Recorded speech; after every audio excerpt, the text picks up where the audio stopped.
Assalamualaikum warahmatullahi wabarakatuh. Allahumma salli ala Muhammad wa ali Muhammad.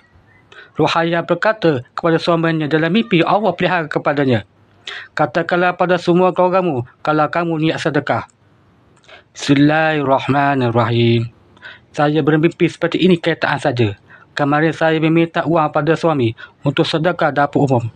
Saya berkata pada suami, katakanlah pada semua keluargamu kalau kamu niat sedekah. Suamiku menjawab, tidak akan percaya mereka, biarlah saya niatkan saja. Dan tadi saya bermimpi, adik suami datang dan saya berkata saya akan memberitahukan. Kemarin kakakmu sedekah ke Palestina dan ternyata untuk sedekah korban. Saya suruh kakakmu memberitahumu agar sedekahmu sampai juga dan kalian mesti beriman pada Allah bersaksi. Dan saya menceritakan kebenaran Allah bersaksi. Saya katakan, tapi kakakmu berkata, cukuplah aku berniat saja, tidak akan dipercaya. Jadi aku beritahukan lagi, kemarin kakakmu sedekah ke Palestina untuk kalian, ayah, ibu dan saudara-saudara. Dan adik suamiku tersenyum mengangguk mendengarkan niat sedekah yang aku katakan.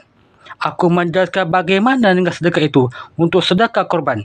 Dia menjawab, ya, sayangnya aku dimangun adik ibuku dan aku bangun. Ulaika ala hudam min rabbir rahim wa ulaika humul muflihun. Amin ya Allah, ya Rabb, ya Sami, ya Basir. Alhamdulillah.